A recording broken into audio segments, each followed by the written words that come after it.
7টি গুণ যার মধ্যে থাকবে। এক, আত-তাইবুনা, তারা হবে তওবাকারী। আল আবিদুনা, তারা হবে ইবাদতকারী, তারা হবে আল্লাহর ইবাদতকারী। আল হামিদুনা, তারা হবে প্রশংসাকারী। আস-সাইহুনা, তারা হবে দ্বীনের জন্য ভ্রমণকারী।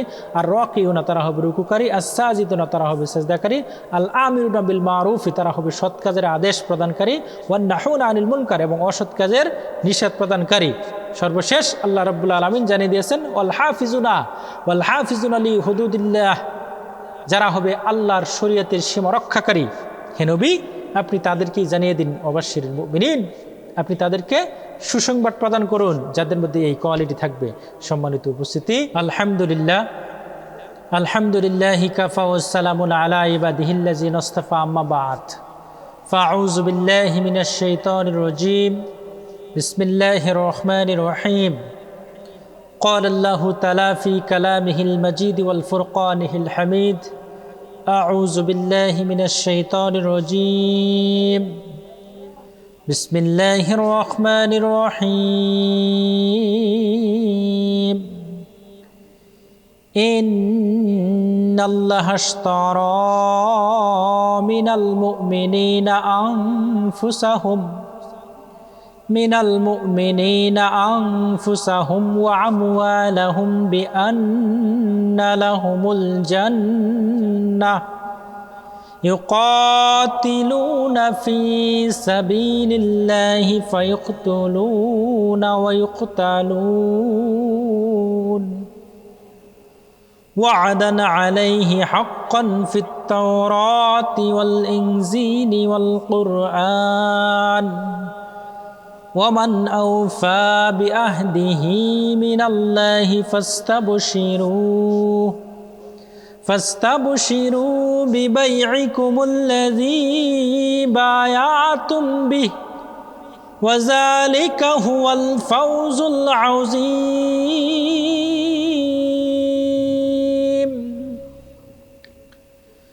التائبون العابدون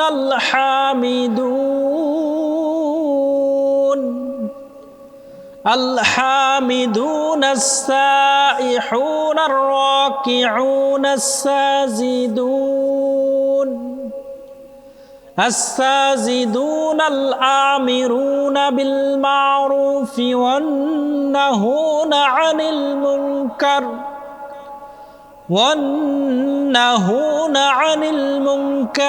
والحافظون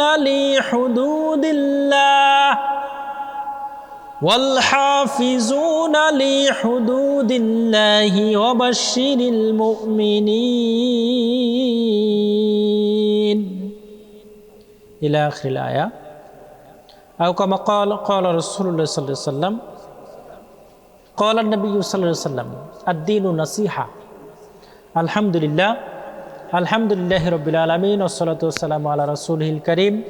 আল্লাহ পাকের দরবারে লাখো কোটি শুকরিয়া যে মহান রব্বুল আলামিন আজকে আমাদেরকে এমন একটি মহতী অনুষ্ঠানে আসার, বসার, কোরআন এবং সুন্নাহ থেকে কিছু আলোচনা করা এবং শোনার সুযোগ আল্লাহ রব্বুল আলামিন আমাদেরকে করে দিয়েছেন।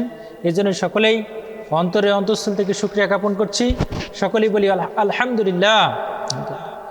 সেই সাথে বিশ্ব মানবতার মুক্তির দূত তাজদার মদিনা জনাব মোহাম্মদ মুস্তাফা, যার আনিত আদর্শের মধ্যে রয়েছে গোটা মানব জাতির মুক্তি এবং হেদায়েত, যার শাফায়াত ব্যতীত পরকালীন জীবনে মুক্তি পাওয়া সম্ভব নয়, সেই নবী, আমার আপনার নবী, বিশ্ব নবী জনাব মুহাম্মদুর রাসূলুল্লাহ সাল্লাল্লাহু আলাইহি সাল্লাম। সম্মানিত উপস্থিতি, সকলেই একবার পড়ি সাল্লাল্লাহু আলাইহি সাল্লাম। আল্লাহুম্মা সাল্লি আলাইহি, আল্লাহুম্মা বারিক আলাইহি। সেই সাথে আরও স্মরণ করছি ইসলামের প্রথম যুদ্ধ বদর, উহুদ, খন্দক, হুনাইন, তাবুক সহ আল্লাহর রাসূল সাল্লাল্লাহু আলাইহি জীবনের যে জীবদশায় যে যুদ্ধগুলি সংঘটিত হয়েছে এবং যারা সাহাবে কারাম তার দ্বীনকে প্রচার প্রসার প্রতিষ্ঠা করতে যে যারা শাহাদত বরণ করেছে, আল্লাহ সুবহানাহু ওয়া তাআলা যেন তাদের সকলকে জান্নাতের উচ্চ মাকাম দান করেন। সকলে বলি আমিন।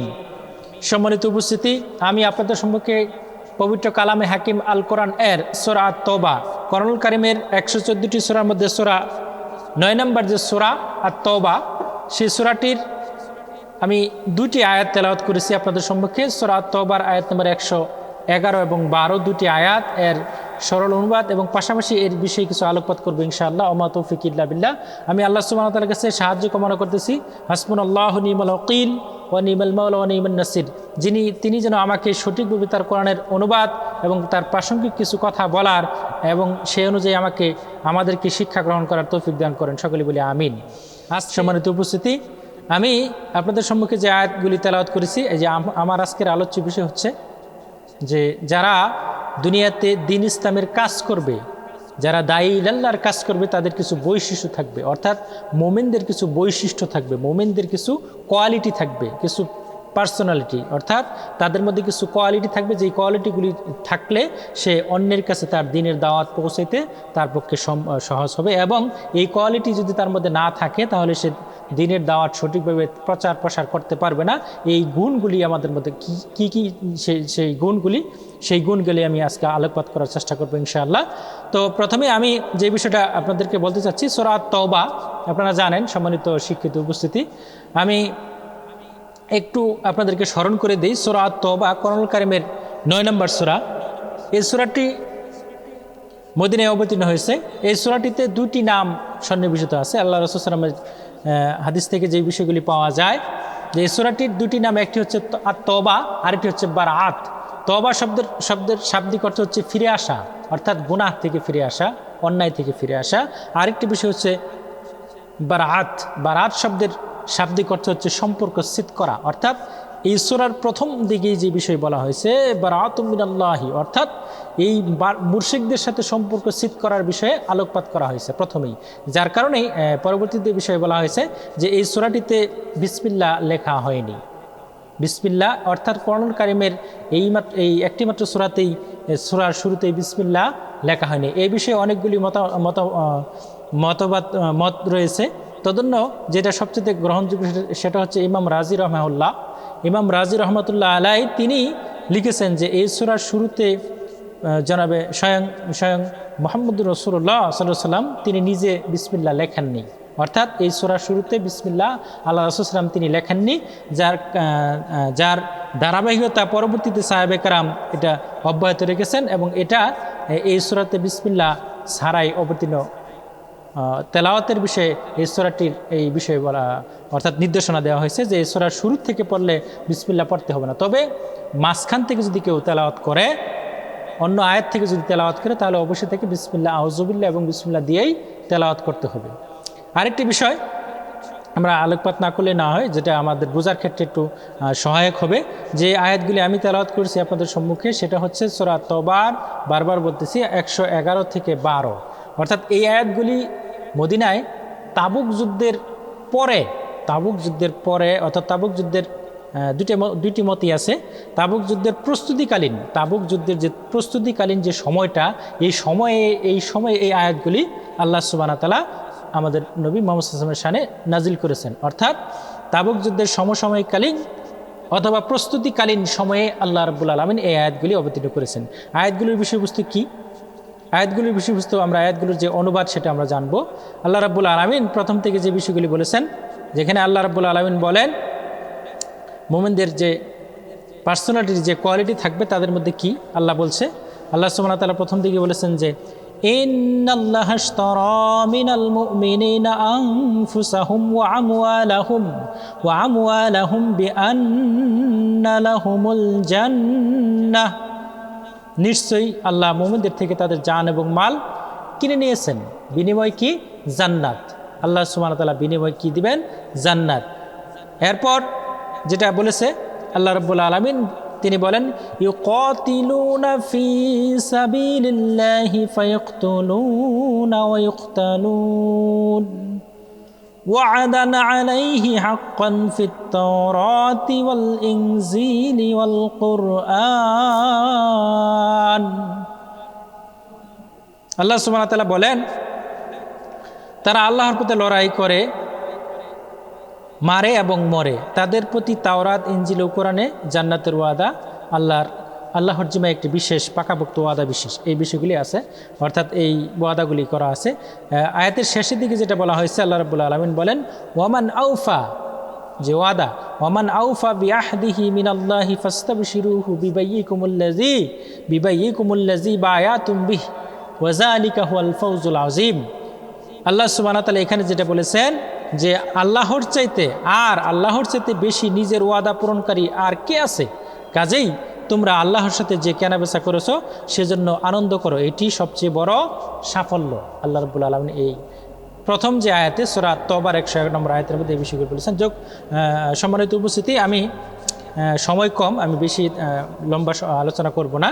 তো আমি পরবর্তী আয়াতের বিষয়বস্তু নিয়ে একটু বিস্তারিত আলোচনা করতে চাচ্ছি যে আল্লাহ রাব্বুল আলামিন যে পরবর্তী যে আয়াত 112 নম্বর আয়াতের মধ্যে যে বিষয়টা বলে দিয়েছেন, আমরা জানি যে তিনি এখানে মুমিনদের কিছু বৈশিষ্ট্যের কথা বলা হয়েছে। একটি আয়াতের মধ্যে 7টি বৈশিষ্ট্য আল্লাহ রাব্বুল আলামিন জানিয়ে দিয়েছেন যে যারা ইসলামী আন্দোলন করবে, যারা আল্লাহর জমিনে আল্লাহর দ্বীন কায়েমের জন্য সংগ্রাম করবে, তাদের মধ্যে কিছু কোয়ালিটি থাকতে হবে, কিছু বৈশিষ্ট্য থাকতে হবে। সেই বৈশিষ্ট্যগুলো কি আল্লাহ রাব্বুল আলামিন এখানে এই আয়াতের মধ্যে সুস্পষ্টভাবে জানিয়ে দিয়েছেন। সেই বৈশিষ্ট্যগুলো কি?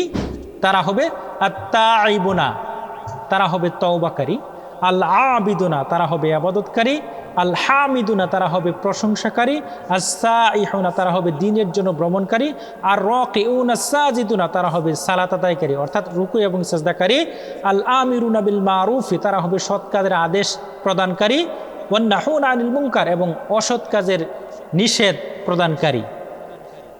এরপর সর্বশেষ আল্লাহ সুবহানাহু ওয়া তাআলা যেটা জানিয়ে দিয়েছেন, ওয়াল হাফিজুনা, তারা হবে সংরক্ষণকারী, ওয়াল হাফিজুনা লি হুদুদিল্লাহ, তারা হবে আল্লাহর শরীয়তের সীমা রক্ষাকারী।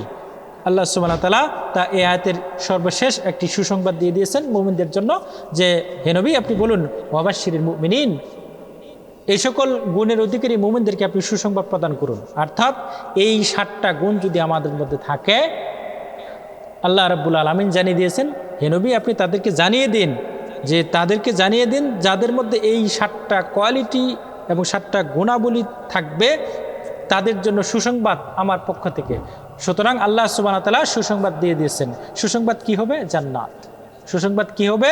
আল্লাহ রাব্বুল আলামিন জান্নাত দিবেন। অর্থাৎ আমি আয়াতগুলো একটু শাব্দিক বিষয়ে একটু কথা বলার চেষ্টা করি।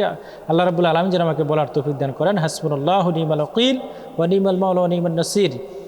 আল্লাহ রাব্বুল আলামিন যে প্রথম বিষয়টা বলেছেন যে আত-তাইবুনা, তারা হবে তওবাকারী। তওবাটা কি? তওবা শব্দের শাব্দিক অর্থ হচ্ছে ফিরে আসা, গুনাহ থেকে ফিরে আসা। এখন তওবা করতে গেলে 4টি বিষয় থাকতে হবে। তওবা করতে গেলে আমাদের 4টি বিষয় থাকতে হবে, সামনে নিয়ে আসতে হবে। এক, যে গুনাহ আমি আমার জীবদ্দশায় করেছি সেই গুনার স্বীকৃতি দেওয়া।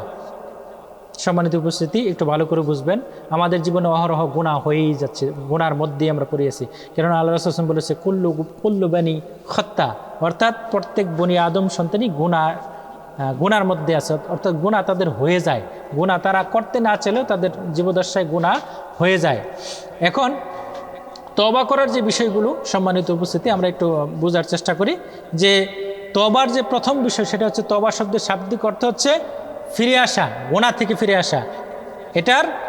এই তওবাটা যদি আমরা খালেস তওবা করতে চাই, অর্থাৎ তওবাতুন নাসুহা যদি করতে চাই, তাহলে আমাদের 4টা বিষয় থাকতে হবে। সম্মানিত উপস্থিতি, এক, যে গুনাহ আমার দ্বারা সংগঠিত হয়ে গেছে সেই গুনার আল্লাহ রাব্বুল আলামিনের কাছে এই গুনার স্বীকৃতি দেওয়া যে হে আল্লাহ আমি এই গুনাহটা করে ফেলেছি। অর্থাৎ গোঁড়ামি না করা, নিজেকে বড় মনে না করা, অর্থাৎ এটাকে নিজেকে আল্লাহ সুবহানাহু ওয়া তাআলার কাছে সঁপে দেওয়া যে আল্লাহ, হায় মাবুদ, মালিক, আমি এই গুনাহটা করে ফেলেছি, অর্থাৎ এটা স্বীকৃতি দেওয়া। 2 নম্বর হচ্ছে যে গুনাহ করেছি স্বীকার করার পর 2 নম্বর হচ্ছে এই গুনার জন্য অনুতপ্ত হৃদয় নিয়ে আল্লাহ সুবহানাহু ওয়া তাআলার কাছে কান্না জড়িত কণ্ঠে ক্ষমা চাওয়া। 2 নম্বর হচ্ছে ক্ষমা চাওয়া। 3 নম্বর যে গুনাহ আমি করছি,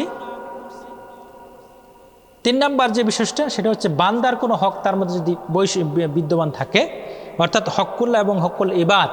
যেটা হক্কুল্লাহ এটা হচ্ছে আল্লাহর সাথে সম্পৃক্ত, আপনারা জানেন সম্মানিত শিক্ষিত উপস্থিতি। হক্কুল্লাহ এটা আল্লাহর সাথে সম্পৃক্ত এবং হক্কুল ইবাদ এটা হচ্ছে বান্দার সাথে সম্পৃক্ত, মানুষের সাথে সম্পৃক্ত। হক্কুল্লাহ এটা আল্লাহ সুবহানাহু ওয়া তাআলার সালাত, যাকাত, সিয়াম ইত্যাদি, এগুলি হচ্ছে এবং দায়িত্ব, আল্লাহর পক্ষ থেকে যে ইসলামী আন্দোলনের যে দায়িত্ব, বিভিন্ন সামাজিক কাজের যে দায়িত্ব, এটাকে আল্লাহর হকের সাথে সম্পৃক্ত করা হয়েছে, যেটা দায়িত্ব। এবং যেটা বান্দার সাথে সম্পৃক্ত, সেটা হচ্ছে বান্দার কোনো সম্পদ, কোনো অর্থ যদি সেটা আমি আত্মসাৎ করি, অথবা সেই সম্পদ যদি কাউকে ঠকাই দেয়, আমার ভাইয়ের ওয়ারিশ, বোনের ওয়ারিশ ইত্যাদি ক্ষেত্রে যদি আমি কারোর সম্পদ অথবা কারো অর্থ যদি আমরা আত্মসাৎ করি, মেরে অর্থাৎ নিজে ভক্ষণ করি, এটা আল্লাহ সুবহানাহু ওয়া তাআলা ক্ষমা করবে না। এটা বোঝানো হয়েছে যে বান্দার হক। অর্থাৎ তওবার যেটা বলতেছিলাম, 3 নম্বর যে বৈশিষ্ট্য, 3 নম্বর যে গুণটা থাকতে হবে, সেটা হচ্ছে বান্দার কোনো হক তার মধ্যে বিদ্যমান থাকলে তাহলে সেই হকটা সে প্রদান করবে, হকদারের হক তাকে প্রদান করবে। সম্মানিত উপস্থিতি, এই হচ্ছে 3টা। আর 4 নম্বর হচ্ছে বাকি জিন্দিগিতে, পৃথিবীতে যতদিন তিনি পৃথিবীতে বেঁচে থাকবেন, তার বাকি জিন্দিগিতে সে আর সেই গুনাহ করবে না। এই 4টি বিষয় সমন্বয় হচ্ছে তাওবাতুন নাসুহা। আমি আরেকবার উল্লেখ করছি আপনাদের মনে রাখার জন্য। সম্মানিত উপস্থিতি, আল্লাহ রাব্বুল আলামিন যে প্রথম বিষয়টা আমি যেটা বলতে চেয়েছি, আত্তাইবুনা, তারা হবে তওবাকারী, যে যারা ইসলামী আন্দোলন করবে, যারা কোরআন এবং সুন্নাহর বিধান প্রতিষ্ঠার জন্য জমিনে কাজ করবে, ময়দানে কাজ করবে, তাদের যে বৈশিষ্ট্য থাকতে হবে, 1 নম্বর সেটা হচ্ছে আত্তাইবুনা।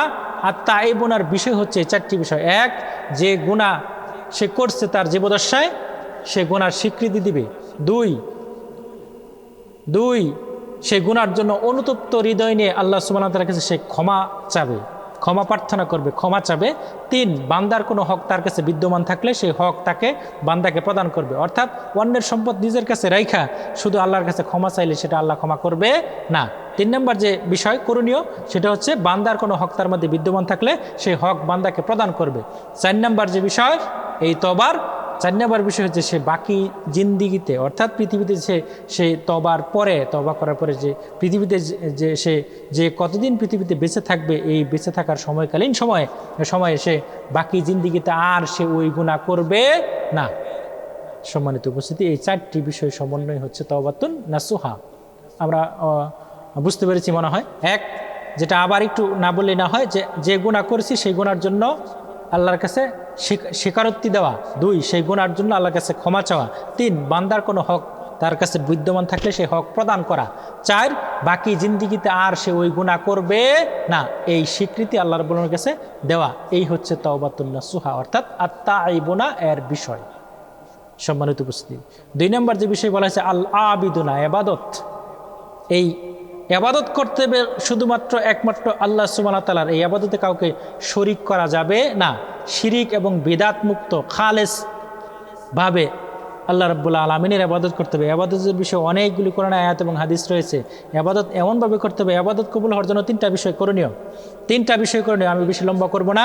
1 হচ্ছে নিজের খাদ্য, যে খাদ্য হালাল খাদ্য ভক্ষণ করা, এবং 2, হালাল বস্ত্র পরিধান করা। 3, রাসূল সাল্লাল্লাহু আলাইহি ওয়াসাল্লামের তরিকা অনুযায়ী ইবাদত করা। ইবাদত কবুল হওয়ার জন্য 3টা বিষয় করণীয়। সম্মানিত উপস্থিতি, কি বিষয়? 1 হচ্ছে হালাল খাদ্য ভক্ষণ করা, নিজের শরীরে যে রক্ত প্রবাহিত হচ্ছে সেটাকে হালাল হতে হবে, 100% বৈধ। 2, তার শরীরে যে জামা, যে পোশাক, সে বস্ত্র পরিধান করেছে সেটা বৈধ টাকার ক্রয় করা হতে হবে, বৈধ সম্পদে ক্রয় করা বস্ত্র সে পরিধান করবে। 3, রাসূল সাল্লাল্লাহু আলাইহি ওয়াসাল্লামের তরিকা এবং সুন্নাহ অনুযায়ী সে ইবাদত করবে। রাসূল সাল্লাল্লাহু আলাইহি ওয়াসাল্লাম যেভাবে ইবাদত করেছেন, মা আতাকুমুর রাসূলু ফাখুযুহু ওয়া মা নাহাকুম আনহু ফাআনতাহু ওয়াত্তাকুল্লাহা ইন্নাল্লাহা শাদীদুল ইকাব। নিশ্চয়ই তোমাদের রাসূল যা আনয়ন করেন তা মেনে নাও, যা নিষেধ করেন তা ছেড়ে দাও, এবং নিশ্চয়ই আল্লাহর শাস্তি অত্যন্ত ভয়ানক। আল্লাহ রাব্বুল আলামিন সূরা হাশর আয়াত নম্বর 7 এখানে এই বিষয়গুলি বলে দিয়েছেন। অর্থাৎ আল্লাহ রাসূলের তরিকা, তার যে সিস্টেম, সেই সিস্টেম অনুযায়ী যদি আমরা ইবাদত না করি, যদি বেদাতি পন্থায় ইবাদত করি, তাহলে সেটা আদৌ গ্রহণযোগ্য হবে না। সম্মানিত উপস্থিতি, তাহলে ইবাদতের বিষয়ে আমরা 3টা বিষয় বলার চেষ্টা করলাম, এবং সেটা কি? 1 হচ্ছে হালাল খাদ্য ভক্ষণ করা, 2, হালাল বস্ত্র পরিধান করা, 3, রাসূল সাল্লাল্লাহু আলাইহি ওয়াসাল্লামের তরিকা অনুযায়ী ইবাদত করা। এইভাবে যদি আমরা ইবাদত করতে পারি, তাহলে সেই ইবাদতটা আল্লাহ রাব্বুল আলামিনের কাছে গ্রহণযোগ্য হবে। আল্লাহ যেন আমাদেরকে এইভাবে সকলকে ইবাদত করার তৌফিক দান করেন, সকলে বলি আমিন। সম্মানিত উপস্থিতি, পরবর্তী 3 নম্বর যে বিষয় আল হামিদুনা, প্রশংসাকারী। তারা হবে প্রশংসাকারী। যারা দ্বীনের জন্য কাজ করবে, যারা দায়ী ইলাল্লাহর ভূমিকা সমাজে সমাজে পালন সমাজে করবে, সমাজে কি করবে, দায়িত্ব পালন করবে, যারা দায়ী ইলাল্লাহর দায়িত্ব পালন করবে, তাদের 3 নম্বর বৈশিষ্ট্য হতে হবে আল হামিদুনা, তারা হবে প্রশংসাকারী। তারা মন্দ অবস্থায়, ভালো অবস্থায়, সুখের অবস্থায়, দুঃখের অবস্থায়, জেলখানায় থাকলেও সে শুকরিয়া আদায় করবে আল্লাহর, নিজের বাসা, নিজের পরিবারের কাছে থাকলেও সে শুকরিয়া আদায় করবে আল্লাহর। অর্থাৎ আল্লাহ সুবহানাহু ওয়া তাআলার কাছে এটা বিষয় চেয়েছেন যে মুমিনদের বৈশিষ্ট্যটি এরকম যে তারা প্রশংসা সকল অবস্থায় করবে। আলহামদুলিল্লাহি আলা কুল্লি হাল, সকল অবস্থায় আল্লাহ রাব্বুল আলামিনের শুকরিয়া সে জ্ঞাপন করবে। সে মন্দ অবস্থায় পড়লে সে বলবে না যে হায় আমি যদি এরকমটা না করতাম, আজকে যদি আমি ইসলামী আন্দোলনে এই সেই ইত্যাদি কাজগুলি না করতাম, তাহলে তো আমার জেলে আসা লাগতো না, তাহলে তো আমার এই বিভিন্ন পেরেশানির মধ্যে আমার জীবন পড়তো না। অর্থাৎ এরকমটা সে হীনমন্যতায় ভুগবে না। তারা শুকরিয়া আদায় করবে আল্লাহর, সেটা ভালো অবস্থায় হোক, মন্দ অবস্থায় হোক, সকল অবস্থায় এই ব্যক্তির কাজ হচ্ছে, মুমিনদের কাজ হচ্ছে সকল অবস্থায় শুকরিয়া আদায় করবে আল্লাহ সুবহানাহু ওয়া তাআলার। 3 নম্বর যে বিষয়, এটা আল্লাহর বনু এটাই জানিয়ে দিয়েছেন আমাদেরকে যে আল হামিদুনা, তারা হচ্ছে প্রশংসাকারী। তারা আল্লাহ সুবহানাহু ওয়া তাআলার প্রশংসা সকল অবস্থায় করবে। আল্লাহ রাব্বুল আলামিনের জন্য প্রশংসা আমরা সকল অবস্থায় করতে পারি। পরবর্তীতে 4 নম্বর যে বিষয় বলা হয়েছে আস-সাইহুনা, দ্বীনের জন্য ভ্রমণ করবে, সফর করবে, দ্বীনের প্রচার প্রসার প্রতিষ্ঠা করার জন্য তারা সফর করবে, এক জায়গা থেকে আরেক জায়গায় যাওয়া এবং দ্বীনের দাওয়াত প্রচার প্রসার করার জন্য তারা ভ্রমণ করবে। এটাকে আল্লাহ রাব্বুল আলামিন বলে দিয়েছেন আস-সাইহুনা। এটির আরেকটি অর্থ বলা হয়েছে যে আস-সাইহুনা, তারা দ্বীনের জন্য ভ্রমণ করবে এবং অন্য একটি বিষয় বলেছে সিয়াম পালন করবে, দিনের জন্য, দিন কায়েমের জন্য তারা নফল সিয়ামও পালন করবে, তারা নফল সিয়ামও পালন করবে। পরবর্তীতে যে বিষয়টা বলা হয়েছে সম্মানিত উপস্থিতি, আর রাকিউনা সাজিদুনা, তারা রুকু করবে এবং সেজদা করবে। অর্থাৎ এক কথায় এখানে যেটা বোঝানো হয়েছে সালাত আদায় করবে। তারা সালাত আদায় করবে, তারা এমনভাবে সালাত আদায় করবে না যে মুনাফিকরা করে, যে সূর্য যখন একেবারে অস্ত যায় এমত অবস্থায় তাড়াহুড়া করে সালাত আদায় করবে না। আবার এমন অবস্থায় সালাত আদায় করবে না যে ফজরের ওয়াক্ত সে বেলা উঠতেছে এমত অবস্থায় করতেছে, এমনটা না। অর্থাৎ সালাতের এমন কিছু বিষয় আছে আল্লাহ রাসূল সাল্লাল্লাহু আলাইহি ওয়াসাল্লাম জানিয়েছেন যে পৃথিবীতে যতগুলি অন্যায় আছে তার মধ্যে একটা বড় অন্যায় হচ্ছে যেমন চুর। যারা চুরি করে তাদেরকে, যারা মানুষের কোনো জিনিস না বলে নিয়ে যায়, অর্থাৎ অন্যের অন্তরালের থেকে যখন নিয়ে যায়, এটাকে বলা হয় চুর। এই সালাতের মধ্যে আল্লাহ রাসূল সাল্লাল্লাহু আলাইহি ওয়াসাল্লাম একটা সতর্কবাণী দিয়ে দিয়েছেন, অনেক হাদিস আছে সেদিকে, আয়াত আছে। তো এটা সালাতের মধ্যে সবচেয়ে বড় চুর, অর্থাৎ এটা বোঝানো হয়েছে যে সবচেয়ে বড় এবং নিকৃষ্ট চুর হচ্ছে ওই ব্যক্তি যে নামাজের মধ্যে চুরি করে।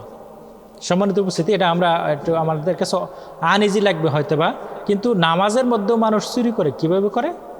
সে রুকুতে গেছে, রুকুতে যাওয়ার পর সে তার মাথা সোজা না করেই, অর্থাৎ সে কিয়াম না করেই আবার সে সেজদায় চলে গেছে, অথবা সেজদায় সে এক সেজদা দিয়ে আবার সে কোনো রকম একটু উঠছে, সে সম্পূর্ণরূপে বসে নাই, না বসে আবার সে তার মাথা ঝুঁকাই দিছে।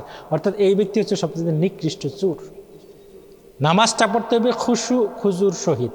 আল্লাহ রাব্বুল আলামিন নামাজের বিষয়ে বলেছেন অনেক আয়াত, যেমন কদ আফলাহাল মুমিনুন ওয়াল্লাযিনা হুম আনিল লাগয়ি মুরিদুন ওয়াল্লাযিনা হুম লিযাকাতি ফাইলুন, বিভিন্ন আয়াত আছে। এবং সালাতের বিষয়ে তো অনেক আয়াত আছে, ওয়াকিমুস সালাত ওয়া আতুজ যাকাত ওয়ারকাউ মা'আর রাকিন, তোমরা সালাত আদায় করো, যাকাত প্রদান করো এবং রুকুকারীদের সঙ্গে একত্রিত হয়ে রুকু করো। কোরআনে অনেক জায়গায় এই বিষয়গুলি বলা আছে, তবে আমরা সেদিকে না যাই। যে এখানে যেটা আমি বলতে চাচ্ছি যে নামাজের মধ্যে অনেক ব্যক্তিদেরকে দেখা যাচ্ছে তারা নামাজের মধ্যে তারা যে অপ্রাসঙ্গিক যে বিষয়গুলি সেইগুলি তারা করতে থাকে। এটা ইসলামী আন্দোলনের দায়ী যারা বৈশিষ্ট্যে নিজেদেরকে যারা কোরআনের বৈশিষ্ট্য ফিট করতে চায় অন্তরের মধ্যে, অর্থাৎ দায়ী ইলাল্লাহর ভূমিকা পালন করার জন্য যারা কোয়ালিটি সম্পূর্ণ হতে চায়, তাদের সালাদটাও এরকম মানমতো হতে হবে। তাদের সালাদটা এরকম মানমতো হবে, সেই সালাতে তারা তাড়াহুড়া করবে না, এই সালাতের মধ্যে তাদের খুশু থাকবে এবং এই নামাজটা পড়বে, সে জীবন্ত নামাজ পড়বে। সেই সালাতের মধ্যে, নামাজের মধ্যে যে আয়াতগুলি পড়বে সেটা সে নিজে আস্তে ধীরে বুঝবে এবং রুকু করবে, সাজদা করবে, আল্লাহর সামনে সে এমনভাবে দাঁড়াবে যে সে নিজেকে মনে করবে যে আল্লাহ সুবহানাহু ওয়া তাআলা আমাকে দেখছেন, এবং এটাই বাস্তব। আল্লাহ সুবহানাহু ওয়া তাআলা অবশ্যই আমাকে দেখতেছেন, এবং এটাও হতে পারে আমার জীবনের সর্বশেষ নামাজ। এটাকে মনে করে সে সালাত আদায় করবে। আল্লাহ রাব্বুল আলামিন যেন আমাদেরকে সেই মানমতো, এবং আল্লাহ রাসূল সাল্লাল্লাহু আলাইহি ওয়াসাল্লাম যেভাবে বলেছেন, সল্লু কামা রাআইতুনি উসাল্লি, তোমরা সালাত আদায় করো আমাকে যেভাবে দেখো সেইভাবেই, অর্থাৎ আমি যেভাবে সালাত আদায় করি সেইভাবে সালাত আদায় করার জন্য আমাদেরকে আল্লাহ রাসূল সাল্লাল্লাহু আলাইহি ওয়াসাল্লাম জানিয়েছেন। সেইভাবে যেন আল্লাহ রাব্বুল আলামিন আমাদের সকলকে সালাত বা নামাজ আদায় করার তৌফিক দান করেন। সকলে বলি আমিন। আমরা আলোচনা শেষ করব। আরেকটু বিষয় যে আল্লাহ রাব্বুল আলামিন এদিকে বলেছেন, সালাতের পরে যে বিষয়টা বলেছেন, আল আমিরুনা বিল মারুফ ওয়ান নাহুনা আনিল মুনকার, অর্থাৎ তারা সৎ কাজের আদেশ প্রদান করবে এবং অসৎ কাজের নিষেধ প্রদান করবে।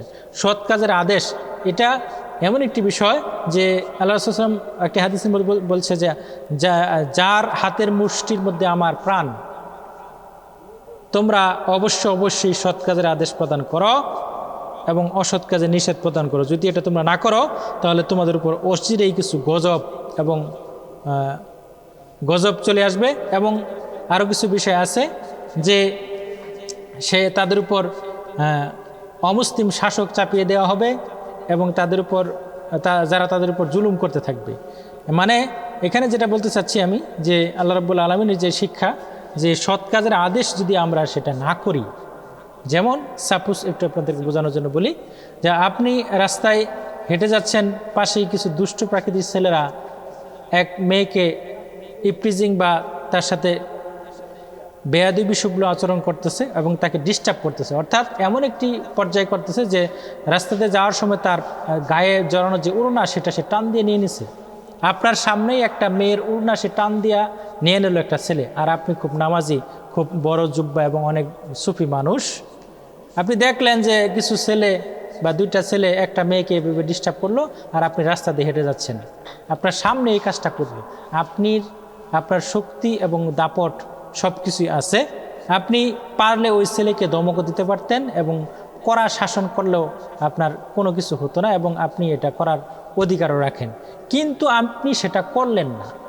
আপনার সামনেই আপনার এক মেয়ের সমতুল্য একটা মেয়েকে আর কিছু বকাটে ছেলে তার সামনে থেকে আপনার ওই মেয়েটার গায়ের উড়না সে টান দিয়ে নিয়ে নিল, আর আপনি দেখলেন, কিচ্ছু বললেন না, অথচ আপনি সালাত আদায় করেন, আপনি সিয়াম পালন করেন, আপনি হয়তোবা হজ দ্রব্য পালন করছেন বা করবেন, কিন্তু এই কাজটা আপনি দেখলেন, কিছু করলেন না।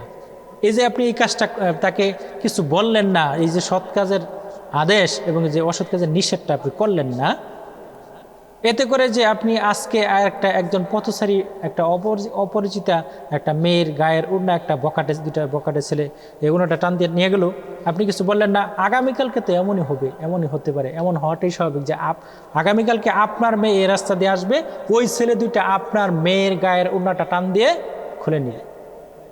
আর আপনি যদি প্রথম দিন ওই ছেলে দুটাকে ইচ্ছা মতো শাসাই দিতেন এবং তাকে তাদের গার্জিয়ানকে বলতেন এবং এটা যা করণীয় সেটা আপনি করতেন, তাহলে ওই ছেলে দুটা উচিত শিক্ষা পাইতো, মেয়েটা তার ইজ্জত সম্ভ্রম ফিরে পাইতো, এবং সমাজে দুর্নীতি এবং যে ইসলামের যে একটা বিধান সেটা বাস্তবায়ন থাকতো, এবং আপনিও একজন সম্মানী ব্যক্তি হিসেবে সমাজের লোকদের কাছে একজন ভালো মানুষ হিসেবে আপনি পরিচিতি লাভ করতে পারতেন এবং আল্লাহর সন্তুষ্টি অর্জন করতে পারতেন। যদি শুধু আপনি বলতেন, এই ছেলেদেরকে একটু শাসন করতেন, একটু কড়াভাবে তাদেরকে একটু দামাই দিতেন, তাহলে হয়ে যেত।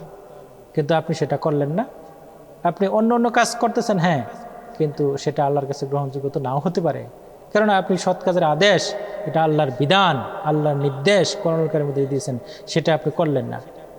এই জন্য আল্লাহ সুবহানাহু ওয়া তাআলা এটা বলে দিয়েছেন যে তোমরা যে আল আমিরুনা বিল মারুফি ওয়ান নাহুনা আনিল মুনকার, তোমরা সৎ কাজের আদেশ প্রদান করো এবং অসৎ কাজের নিষেধ এটা কঠোরভাবে এটাকে দমন করো। আল্লাহ রাব্বুল আলামিনের যে নির্দেশনা, এটা যেন আমরা সকলেই পালন করতে পারি। সকলে বলি আমিন। সম্মানিত উপস্থিতি, আমি আলোচনার শেষ পর্যায়ে চলে এসেছি। যে সর্বশেষ যে বিষয়টা বলছে, ওয়াল হাফিজুনা লি হুদুদিল্লাহ, আল্লাহর যে শরীয়তের সীমা, আল্লাহর যে হুদুদ, যেটা আল্লাহর আইন, কোরআনুল কারীমের যে বিধান, যে শরীয়তের যে বিধান, এই শরীয়তের যে বিধানটা এটাকে সংরক্ষণ করার জন্য বলা হয়েছে। শরীয়তের বিধানটাকে সংরক্ষণ করার জন্য বলা হয়েছে ওয়াল হাফিজুনা আলি হুদুদিল্লাহ। শরীয়তের সীমা রক্ষাকারী, যারা আল্লাহর শরীয়তের সীমা রক্ষাকারী, তাদেরকে আল্লাহ রাব্বুল আলামিন একটা সুসংবাদ দিয়ে দিয়েছেন।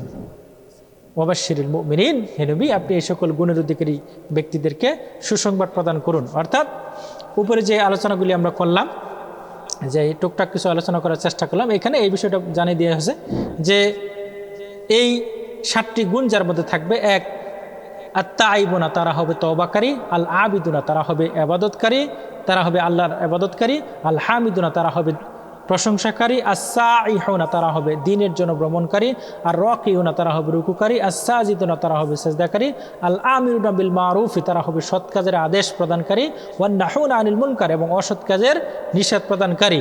সর্বশেষ আল্লাহ রাব্বুল আলামিন জানিয়ে দিয়েছেন ওয়াল হাফিজুনা লি হুদুদিল্লাহ, যারা হবে আল্লাহর শরীয়তের সীমা রক্ষাকারী। হে নবী আপনি তাদেরকেই জানিয়ে দিন, ওয়াবাশশিরিল মুমিনিন, আপনি তাদেরকে সুসংবাদ প্রদান করুন যাদের মধ্যে এই কোয়ালিটি থাকবে। সম্মানিত উপস্থিতি, যারা আমরা দায়ী ইলাল্লাহর কাজ করতে চাই, যারা আল্লাহর এই জমিনে আল্লাহর দ্বীন প্রতিষ্ঠা হোক এটা আমরা চাই, যারা আমরা একটু একটু কাজ করতেছি, কাজ করার চেষ্টা আমাদের মধ্যে আছে, তাদের মধ্যে এই গুণ এবং বৈশিষ্ট্যগুলি থাকতে হবে। এবং আরেকটি হাদিস না বললে নয়, আল্লাহ রাসূল সাল্লাল্লাহু আলাইহি ওয়াসাল্লাম বলেছেন এই গুণগুলির পাশাপাশি একটি বিষয় থাকতে হবে, যে আল্লাহ রাসূল সাল্লাল্লাহু আলাইহি ওয়াসাল্লাম জানিয়েছেন ক্বালা নবী সাল্লাল্লাহু আলাইহি ওয়াসাল্লাম ইন্না মিন খিয়ারিকুম আহসানুকুম আখলাক, তোমাদের এই জনপদের মধ্যে সবথেকে উত্তম ব্যক্তি সেই যে চরিত্রের দিক থেকে উত্তম। তোমাদের এই জনপদের মধ্যে সবথেকে ভালো মানুষ উনি যে তার চরিত্রটা একেবারে আখলাক খুলুকুল আযীম, অর্থাৎ ইন্না মিন খিয়ারিকুম আহসানুকুম আখলাক, সবথেকে উত্তম চরিত্রের অধিকারী যে ব্যক্তি তোমাদের মধ্যে, তোমাদের সমাজের মধ্যে ভালো মানুষটা সেই, যার চরিত্র ভালো সেই হচ্ছে উত্তম মানুষ। এটা জানিয়ে দিয়েছেন হাদিসের মধ্যে। আমরা যেন এই গুণগুলি অর্জন করতে পারি। সম্মানিত উপস্থিতি, আমরা বেশি আগাতে পারতেছি না, যে এখানে আমি আর না আগাই, যে তারপরে একটু বলে শেষ করতেছি যে সর্বশেষ যেটা আমাদের জন্য শিক্ষা, সেটা হচ্ছে আমরা যদি এই আল্লাহর সন্তুষ্টি পেতে চাই এবং আখেরাতে জাহান্নাম থেকে বেঁচে জান্নাতে যেতে চাই, তাহলে আমাদের মধ্যে এই গুণগুলি অবশ্যই ফিট করতে হবে। অবশ্যই এই গুণাবলীগুলি আমাদের মধ্যে অর্জন করতে হবে। 1 নাম্বার তওবাকারী হতে হবে, 2 নাম্বার আল্লাহর ইবাদতকারী হতে হবে, 3 নাম্বার আল্লাহর প্রশংসাকারী হতে হবে, 4 নাম্বার আল্লাহর দ্বীনের জন্য ভ্রমণকারী হতে হবে, 5 নাম্বার হচ্ছে রুকু সেজদা অর্থাৎ নামাজ আদায়কারী হতে হবে, 6 নাম্বার তার সৎ কাজের আদেশ, 7 নাম্বার এটা হচ্ছে সৎ কাজের আদেশ এবং অসৎ কাজের নিষেধ দানকারী হতে হবে। সর্বশেষ যে আল্লাহর যে শরীয়তের সীমা, আল্লাহর সুবহানাহু ওয়া তাআলা যে শরীয়তের সীমা দিয়েছেন সেই শরীয়তের সীমা রক্ষাকারী হতে হবে। আল্লাহর শরীয়তের সীমার মধ্যে আমাদের জীবনটাকে অতিবাহিত করতে হবে। এই সকল গুণ যদি থাকে তাহলে আল্লাহ রাব্বুল আলামিন আমাদেরকে রাসূল সাল্লাল্লাহু আলাইহি ওয়াসাল্লামের মাধ্যমে জানিয়ে দিয়েছেন যে হে নবী আপনি তাদেরকে সুসংবাদ প্রদান করুন, ওয়াবাশশিরিল মুমিনিন, হে নবী আপনি তাদেরকে সুসংবাদ প্রদান করুন। আল্লাহ রাব্বুল আলামিনের কাছে এই আকাঙ্ক্ষা রেখেই আমি আমার কথা শেষ করব। সকলের সুস্বাস্থ্য এবং দীর্ঘায়ু কামনা করে, রাত্রি অনেক হয়ে গেছে। আমি যে কথাগুলি বললাম গোছালো আল্লাহ রাব্বুল আলামিন যেন এই কথাগুলিকে আমাকে নিজে সহ সকলকে আমল করার তৌফিক দান করেন। সকলের সুস্বাস্থ্য এবং দীর্ঘায়ু কামনা করে আজকের মতো আমার আলোচনা এখানে শেষ করছি। আসসালামু আলাইকুম ওয়া রাহমাতুল্লাহি ওয়া বারাকাতুহু।